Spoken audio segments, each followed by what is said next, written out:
E eu sempre costumo dizer o seguinte, né? O empresário, ele nunca pode ser mais rico que a sua própria empresa. A empresa tem que ser o seu maior poder aquisitivo.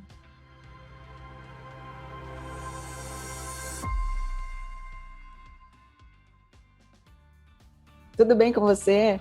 Obrigada para você que está voltando aqui no canal e para você que é novo, uma explicação breve. Aqui a gente fala de negócio, tecnologia e gestão. Esse programa é patrocinado pela G2, uma consultoria de SAP Business One. Se quiser maiores detalhes, aponta sua câmera aqui para esse QR Code que vai te levar para mais conteúdo. Esse vídeo de hoje vai ser o melhor e mais importante no assunto que você vai ver aqui no YouTube ou na internet, tá imperdível. A gente conversa com a doutora Patrícia Schmidt, advogada tributarista especializada em telecom, empresas de TI e de energia. Bora lá começar. Doutora Patrícia, muito obrigada por aceitar meu convite. As nossas agendas não estavam batendo, estava super complicada, mas eu estava ansiosa em te receber para a gente conversar sobre esse assunto que está tão polêmico e eu sei que você domina super bem. A gente vai trazer aqui as últimas novidades sobre isso. Eu quero começar te perguntando primeiro sobre o perfil aí dos seus clientes. Você é muito especializada, por isso que a gente se trombou pela vida, que foi ótimo o nosso encontro, né? E quero entender quais são as dificuldades que os seus clientes estão te trazendo ultimamente, né? Eu sei que você tem aí 2 segmentos. Conta um pouco aqui para gente. Primeiramente, eu só queria dar um oi aí para todo mundo que está nos assistindo, né? Muito obrigada pelo convite, pela oportunidade. É uma grande alegria para mim, satisfação, poder compartilhar um pouquinho dos meus conhecimentos que eu adquiri nesses anos todos trabalhando com provedores de internet, assessorando empresas de telecomunicações de grande porte e também aí empresas voltadas para o mercado de tecnologia, tá? E aqui, para a gente começar, então, e te ajudar e respondendo aí a sua primeira pergunta, eu acho que é unânime de todo empresário que me acompanha e de isso, uma visão do mercado a nível global, de que é a tributação. Isso, sem dúvida, é a dor de todo mundo, ou seja, né, que se refere aos impostos a pagar sobre o faturamento auferido ali dentro daquela determinada operação. Seja essa operação de telecom, seja essa operação de tecnologia, e isso de maneira geral, independentemente do mercado, certo? Então, a tributação é um ponto muito crucial, porque, infelizmente, a política cambiária, a política econômica, todo o comércio, assim, a questão internacional impacta muito na questão de como funciona essa cadeia produtiva do mercado como um todo, envolvendo também a tributação. Tanto que hoje, sim, conforme um estudo recentemente aí formulado pelo Instituto de Planejamento Tributário que tem a nível nacional, é que hoje as empresas elas possuem uma carga tributária elevada aí no importe de 32% sobre o seu faturamento. Então, a gente consegue imaginar que é um valor um tanto expressivo, né? Uma empresa aí que fatura um valor X, ela tem que, 32% ela tem que reservar aí para que possa pagar os seus impostos. Além da questão ali que envolve também a folha de salário, que é o que pesa muito, principalmente no que tange ao segmento de tecnologia, porque no mercado de tecnologia se trabalha mais com softwares, com ativos intangíveis, né, em que você demanda muito programadores e que a gente leva a um racional de que a gente precisa de uma vasta gama de colaboradores aí, de nerds, né, seguindo a linha de Bill Gates, para poder fazer esse negócio acontecer e isso rodar. Diferentemente aqui do setor de telecom um pouquinho, que embora a gente tenha também um valor muito expressivo no que tange a folha de salário, é um setor que ele tem também tanto ativos, né, tangíveis e intangíveis. Telecom também trabalha com plataformas digitais, com a parte de software, mas o principal gargalo deles, além da tributação que envolve, é a parte de infraestrutura, né? A parte de fazer o cabeamento, a parte de eles conseguirem, na verdade, fazer a transmissão, a recepção desses dados que trafegam por esses cabos aí, seja esses cabos no espaço aéreo, no solo, submarino, que inclusive agora a região do Amazonas está implantando um cabo submarino para que a conectividade alcance outras regiões aí do país, além de ser um mercado muito promissor. Mas, assim, a dificuldade é a tributação e principalmente atrelada à falta de gestão financeira. Isso é um ponto, assim, muito importante, que é o que a gente frisa bastante em nossas consultorias e em nossos atendimentos. Por quê? Porque, geralmente, as contabilidades, os escritórios de contabilidade, eles trabalham mais em massa. Então, a contabilidade vai apurar o lançamento e recolher os impostos de acordo com que a empresa migra de informação. Né? A contabilidade não tem um trabalho de detalhar. Então, para eles, o que eles receberam da empresa, eles vão tomar aquilo como verdade e vão apurar os impostos em cima daquilo. Só que aí a gente vê que existe uma deficiência muito grande na parte de profissionais capacitados dentro das próprias companhias, que detêm um pouquinho de conhecimento de RH, um pouquinho de conhecimento contábil. Não precisa ser um especialista na parte de contabilidade, nada disso. Mas entender um fluxo de caixa financeiro de uma companhia, entender o que é uma DRE, entender o que é uma receita, o que é uma despesa, o que é um custo, porque isso tem muito a ver para que você possa conseguir alocar. E nós só conseguimos conseguir uma margem de tributação mais expressiva, melhor, quando eu tenho uma gestão financeira mais adequada. E outra dificuldade que a gente vê bastante, que eu acho que Glaucio deve concordar, enfim, porque a gente lida com empresário, existe uma confusão muito patrimonial entre o que é da empresa e o que é dos sócios. E eu sempre costumo dizer o seguinte, né? O empresário, ele nunca pode ser mais rico que a sua própria empresa. A empresa tem que ser o seu maior poder aquisitivo, né? Tanto para suprir eventual gargalo ou eventual calamidade, né? Até nós passamos por isso nos últimos 2 anos aí. Então, é um ponto, assim, importante. Então, a maior dificuldade dos empresários, isso seja de empresas de pequeno porte, médio porte e grande porte. Porque nós atendemos, eu lido bastante com empresas de pequeno porte, e que são empresas até que o empresário ele está mais assim até disposto a depender de ajustar a casa, de arrumar isso de uma maneira mais eficaz e mais eficiente, para que ele consiga ganhar margem, escala e recorrência. E, geralmente, quando a gente se depara com uma empresa que ela já cresceu, mas que está muito bagunçada, é mais difícil, porque daí a gente tem que voltar coisas, assuntos do passado para reorganizar, que envolve tanto uma reorganização financeira, uma reorganização contábil e a parte fiscal, né, que são pontos que se interligam. Então, quando a gente fala na parte de tributação, a gente também está falando na parte de um planejamento financeiro. Não adianta eu falar em tributação se a minha base não está ok, ela não está sólida para que eu possa receber informação, até para conseguir aplicar a alíquota ali mais cabível naquela conta, naquela despesa, se eu posso gerar crédito ou não.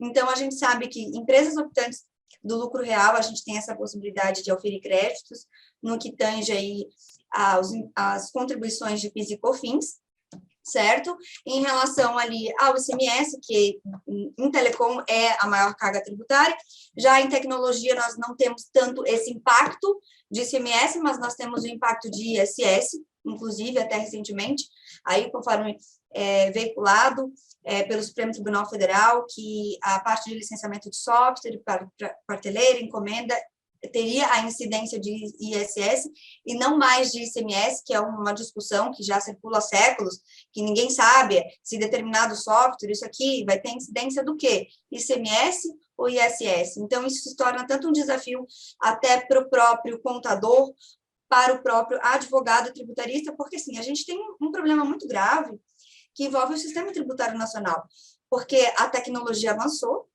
certo? E as leis não acompanharam essa evolução tecnológica. A gente não conseguiu acompanhar. Então, a gente ainda muito se perde tempo em discutir conceitos do que é uma receita, se há uma incidência tributária de um determinado hardware, de um determinado software ou não. Então, como a legislação não caminha, sempre abre-se uma nova discussão, certo? E hoje nós atendemos empresas tanto de SPs, tecnologias, e estamos também adentrando no mercado de energia solar, que é um mercado aí muito promissor, já que muitos provedores, os provedores maiores aí do mercado já implantaram aí painéis solares, né, em suas companhias. Então é um mercado que vem muito aí, é uma tendência forte para 2022, para 2023, e que visa fomentar a economia como um todo, tanto que esse mercado também recentemente ele ganhou o seu marco aí, porque ele não é um mercado regulado, mas ele vai ter um marco para regular. E tudo que é regulado acaba sendo melhor, embora algumas pessoas achem que não seja bom, mas é bom, porque a gente precisa para que se possa se manter a simetria, né? Eu não sei se eu consegui responder o teu questionamento, esse teu primeiro questionamento. Se tem mais alguma pergunta? Muito, tá perfeito. As pessoas vão pensar que eu combinei com você, mas menina, como é que eu não te conheci antes para você falar desse jeito sobre gestão? Porque aqui a gente fala de gestão, né? Puxando a sardinha aqui para o meu lado, né? É o que a gente sempre fala para os nossos clientes, né? Você tem que estar saudável financeiramente, e às vezes é isso, é um problema da mão de obra, é uma falta de investimento na capacitação das pessoas, né? Então fica ali no jeitinho brasileiro, e quando você vê, o buraco está gigante, perde-se oportunidade de investimento, porque a empresa não consegue entregar justamente o que você falou, um DRE, um balanço, confia naquele contador que está usando aquele plano de conta geralzão, né? E que não cabe no negócio do provedor de internet, não é aquilo, né? Então, assim, foi muito bacana você trazer uma visão que é a mesma da G2. Bom, eu estou tendo uma aula por aqui, espero que você esteja gostando do conteúdo. Essa pausa é para te lembrar de se inscrever no canal, ativar o sininho, contar para os amigos, comentar e também nos seguir nas redes sociais. Esse programa vai estar disponível em todas as plataformas em formato podcast, se você preferir consumir assim. E aí, assim, comparado com o seu conhecimento, a Siri quer participar aqui da minha conversa, comparado com o seu conhecimento, eu acabei de chegar no mercado de provedor de internet, né? A gente conheceu mais profundamente, teve oportunidade de crescimento durante esse momento de pandemia, que eles cresceram muito e eles continuam com muita oportunidade. Esse ano a gente está falando, né? Desde o ano passado a gente está falando de 5G, né? E aí tem muita aquisição para acontecer esse ano, está todo mundo cantando a bola que isso deve seguir, né? Muito aquecido, então todo mundo tem que se preparar. Agora eu vou criar aqui um momento de comoção para os nossos amados clientes provedores de internet, que é a polêmica história do ICMS. Quando eu comecei a trabalhar com eles, Patrícia, eu pensava assim, nossa, ICMS faz sentido, porque eu sou de tecnologia, para mim, eu só penso em, né, ISS. E ICMS sempre me conectou com um produto, e para mim eles são prestadores de serviço. Que raios tem esse ICMS aí, né? E parece que eles até têm um truque, alguma forma aí de dar uma driblada nesse imposto, mas agora finalmente está tendo uma discussão, uma revisão sobre isso, né? Queria saber sua opinião. A agenda disso, o que você acha que acontece para 2022? Porque eu não estou vendo uma super animação aí do pessoal quanto ao tema. Não tá gerando muita credibilidade. Por quê? Tá, primeiro a gente tem um ponto que é o que se discute bastante no que tange ao ICMS, a tributação envolvendo ali o serviço de comunicação multimídia, o serviço de telecom puro. O que é o serviço de telecom mesmo, né? A partir do momento que eu tenho a emissão, a transmissão e a recepção de dados, voz, imagens. Quando eu tenho isso, eu tenho, propriamente dito, um serviço de telecom, tá? E nós temos também serviços de valor adicionado, que são serviços de valor agregado, que é o serviço que visa, assim, agregar, complementar o serviço fim, a atividade fim de telecom. E aí, há muito tempo se discute se há uma incidência ou não sobre o provimento de acesso à internet, tá? Só que, assim, antigamente, muito antigamente, existia, de fato, uma operadora separada, que ela detinha uma infraestrutura de telecom, e o provedor que fazia uma parte desse trabalho, em que ele fazia o quê? Uma autenticação, em que eu fazia uma ligação, em que a telecom, ela tem toda uma infraestrutura deste serviço, e que o provedor, ele faria o quê? Só a autenticação para que esses dados pudessem trafegar ali. Só que, com o passar dos anos, a realidade, a evolução tecnológica passou a ser diferente.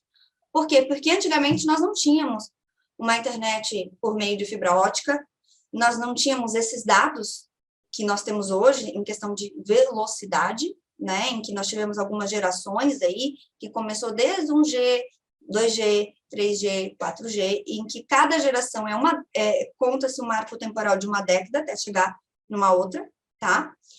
E o que acontece em relação a isso? Na época, nós tínhamos uma internet de escada, em que realmente isso funcionava.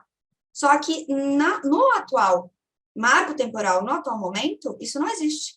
Você não consegue ser um provedor sem você não ter uma outorga de SC.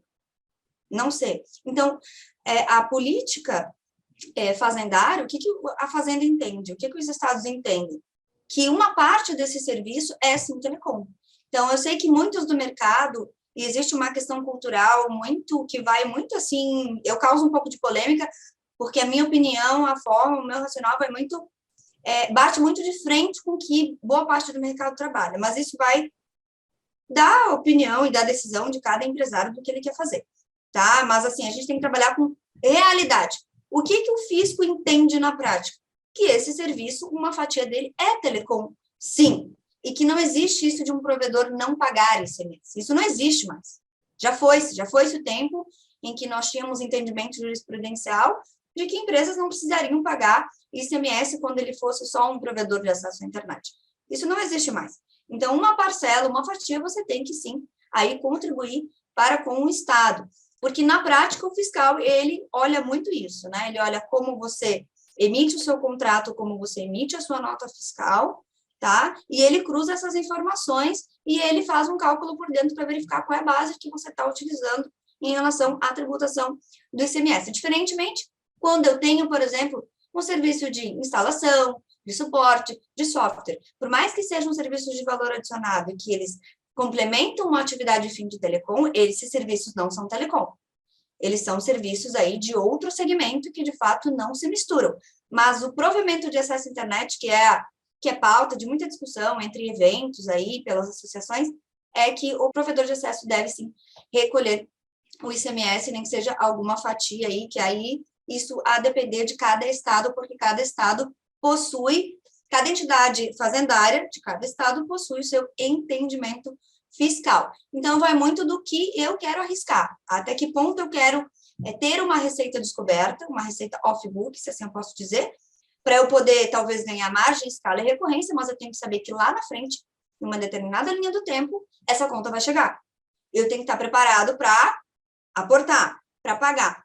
E a gente sabe que nós também estamos no mercado de consolidação, de fusões e aquisições, né? Até por conta dos IPOs que recentemente nós tivemos aí, nós tivemos aí empresas do Nordeste, empresas aqui de Santa Catarina, como Unifique, do Nordeste representando ali a Brisanet, enfim, outros. Não vou citar nomes, porque senão a gente acaba esquecendo, né? Sendo injusta com alguém. Nós tivemos outros players, como a Desktop também, que são provedores regionais que vêm se destacando de forma orgânica, né? E eles têm uma base orgânica e eles estão também agora avançando para esse processo de consolidação na parte de compra de outros provedores. É que isso muito, essa questão do ICMS, do não pagamento ou não dessa discussão, isso entra numa contingência fiscal. Isso entra numa contingência e isso acaba diminuindo o valor dessa companhia na hora de entrar aí numa rodada de negociação. Então, é um ponto muito importante que depende muito do seu objetivo. Eu quero vender minha companhia? Não quero? Então, como que eu devo me programar? Então, esse é um ponto importante, até porque a gente sabe que a questão de ICMS, a gente fala de uma alíquota de 25% até de 32%, dependendo do estado. Então, é uma alíquota muito alta, né? E complementando, que eu acho que é onde tu quer chegar, porque a gente sabe que recentemente teve aí uma ação promovida pela Lojas Americanas, em que ela discutia a questão da essencialidade, né? Dos serviços de telefonia e serviços de energia elétrica. Por quê? Porque a Constituição Federal, ela diz assim para a gente que, em outras palavras, que alguns serviços do ICMS poderá ser seletivo e essencial. E o que seria isso? Essencial e seletivo, tá? Em que este imposto ele tem que ser tributado de acordo com a sua essencialidade. Ou seja, quanto mais essencial ele for, menor deve ser a sua alíquota. E quanto menor e mais supérfluo ele for, maior deve ser a sua alíquota. E por ele ser, então, um serviço considerado essencial, como tanto energia elétrica, que eu tenho de um lado, e telecomunicações de um outro, é que surgiu, então, por que não esse tipo esses dois setores não serem enquadrados com uma alíquota menor de ICMS, como se fosse a alíquota de mercadoria. Por exemplo, em Santa Catarina, as mercadorias é 17%, em São Paulo, se eu não me engano, é 18%. Então, as alíquotas dos estados do ICMS, tirando o telecom, né, elas variam de 17% a 18%, mas elas nunca passam disso, assim, chegam até 19%, porque a gente sempre tem um fundo ali de 2%, né, para fomentar a questão ali de gerar fomento para as pessoas de baixa classe, que é o fundo de pobreza que a gente fala, em outras palavras, tá? Então, o objetivo dessa ação é justamente isso, querer uma igualdade, uma isonomia, para que o ICMS incidente sobre telecom e energia elétrica não tivesse uma alíquota tão alta e que fosse, então, igualitário às demais mercadorias, já que tem mercadorias que não são tão essenciais. E por que essas mercadorias estão sendo tributadas por 17% e um serviço que é tão essencial como energia elétrica, como telecom, estão sendo tributadas por 25%? Por exemplo, aqui em Santa Catarina, né? Em outros estados chega a 32%. Então, é um ponto assim que isso trouxe uma discussão muito gigantesca aí no mercado, porque isso gerou muita dúvida. E agora, né? Porque a gente sabe que assim, cada juiz possui a sua sentença. E que a gente sabe que uma mudança de entendimento, ela impacta uma economia como um todo. Então, a gente fala de arrecadação aí, aos cofres públicos, né? E existe também uma guerra muito grande, isso também se discute, esse assunto ele tem muito a ver com a parte, assim, da reforma tributária. Toda essa questão, ela vai envolvendo um nicho de segmento de racionais. Por quê? Por que os estados brigam, eles falam, por que a gente tem que pagar mais essa conta do que os outros, que os municípios, né? E aí vem a reforma tributária, que é justamente para que haja uma igualdade nessa questão de distribuição dessas rendas, né? Porque hoje, infelizmente, no Brasil, a tributação ela é regressiva comparado aos países subdesenvolvidos como os países da Europa. E o que eu quero dizer quando eu falo regressividade? Para entender. Quer dizer que quem ganha mais, paga menos, e quem ganha menos, paga mais. Então, o que eu quero dizer assim, o mesmo cara que vai ali no posto de gasolina abastecer um carro, uma pessoa que não tem dinheiro nenhum, que é uma pessoa pobre, ela vai pagar o mesmo valor sobre a tributação daquele consumo do que uma pessoa que está no Jaguar, que está numa Ferrari, que está numa Land Rover. Entende? A tributação no Brasil, ela deveria ser o quê? Ao oposto disso. Ela deveria ser progressiva. Taxar mais quem tem mais capacidade de renda, capacidade econômica, certo? E tributar menos bens em consumos, porque a gente sabe que 95% aí da população ganha uma faixa aí de remuneração de 3 a 5 mil reais. E essas pessoas pagam o mesmo valor de uma pessoa que ganha milhões, quando vai adquirir um determinado produto. Então, toda essa questão envolve, desde essa discussão da essencialidade do ICMS, a energia elétrica, a telecom, até esse racional que nós estamos desenvolvendo agora, tudo se encaixa, né? Por isso que a gente tem muito esse tipo de discussão, em que a gente se discute princípios, né? Em que os advogados pensantes tributaristas, como eu, começam a pensar, a gente precisa arrumar uma brecha, né? E aí vem a questão, tá, e aí agora? Qual foi o entendimento do Supremo Tribunal Federal no que tange ao ICMS? Ok, que realmente vai ter que baixar a alíquota, tá? Mas isso só vai valer a partir de quando? A partir de 2024. Então, a tendência aí para que isso seja válido para 2024. Outro ponto, isso só vai ter efeito retroativo para quem ajuizou a sua ação judicial. Então, cada empresa deveria ter ajuizado uma ação judicial individual, em face do seu estado, questionando a lei do seu estado, para que pudesse se valer também desse mesmo entendimento. E mesmo assim, quem não entrou, vai ter que igual ajuizar uma ação judicial para se valer, porque a gente sabe que eu só posso exigir algo a partir do momento que eu tenho uma alteração na legislação, que esse é o comando da Constituição Federal e do próprio Código Tributário Nacional, em que eu só posso falar de exigir tributo, base de cálculo ali, quando eu tenho uma lei complementar. E a gente sabe que a gente depende do Poder Legislativo e que isso não vai acontecer. Então, para que esse empresário lá na frente possa se valer de uma alíquota menor, ele vai ter que, então, ajuizar um mandato de segurança para poder aí, ter esse direito de poder aí, pagar menos. Mas, no que tange ao retroativo, essa pessoa que entra hoje, agora, em maio deste ano, ela não vai conseguir reaver o passado. Só quem já ajuizou até agora, né? E esse foi o entendimento da modulação de efeitos, da decisão, que a modulação de efeitos é a partir do momento em que se valerá esta decisão. Quando a gente fala isso, a gente escuta isso nos jornais, o que é modulação de efeitos? É isso, é o marco temporal. A partir de qual momento essa decisão vai valer? A partir do momento em que eu vou poder, eu, contribuinte, vou poder me beneficiar desta decisão. Então, às vezes, a gente pensa assim, que não entende, que é uma mágica, mas não é. E outro ponto, assim, na questão de tributação, não existe mágica. Esse arrasta para cima, vamos lá, isso funciona em outros segmentos do mercado, em outros produtos, em outros serviços, mas não quando a gente fala em tributação. Né? Em tributação, infelizmente, a gente tem que seguir o que está na legislação. É injusto, não é? Então, a gente paga o certo e discute paralelamente isso, depositando em juízo, para que isso, se a conta vier ou não, já tenha o valor depositado em juízo para pagar essa conta.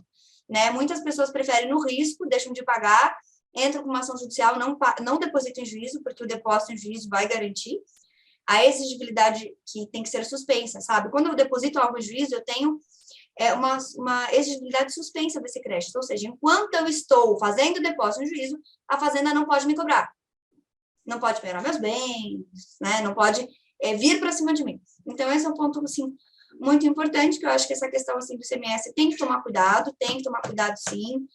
Eu acho que tem que ter pessoas que entendam do que estão fazendo, realmente, que entendam do mercado de tecnologia, que entendam sobre a tributação, que entendam o olhar fiscal, que é o que falta, tá? Porque é um segmento totalmente oposto. Inclusive, esses dias alguém me perguntou, indústria. Eu não conseguiria hoje fazer uma tributação numa indústria, porque eu não entendo esse setor.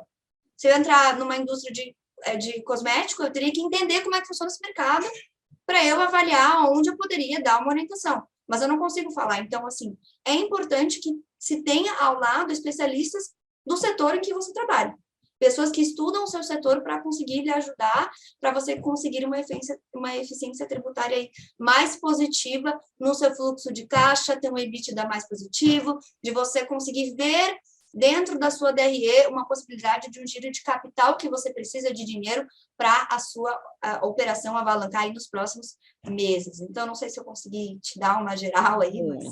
Excelente explicação. Acho que no final das contas, assim, nesse momento, o mercado, os provedores de internet não estão assim mega empolgados, porque é uma agenda a longo prazo. Quem perdeu essa oportunidade, então, né, de rever o olhar passado, não vai ter. Não vai acontecer, mas assim, não deixa de ser uma oportunidade, e é sempre, não existe a melhor hora para se organizar, para você deixar o seu negócio mais atraente, né? Começa já. Então, se você ainda não conversou com ninguém, acho que você está aí mega preparada. Me fala uma coisa, aonde é que você costuma estar mais disponível aí em rede social, no LinkedIn? Deixa seus contatos aí para a gente te achar mais fácil. Eu costumo estar bastante assim no LinkedIn e bastante no Instagram, porque tem bastante jovens que me acompanham, estudantes do setor, empresários também do setor me acompanham, em que o Instagram acaba sendo uma ferramenta de comunicação, em que às vezes eu acabo fazendo uns vídeos, algumas opiniões sobre economia, sobre o PIB,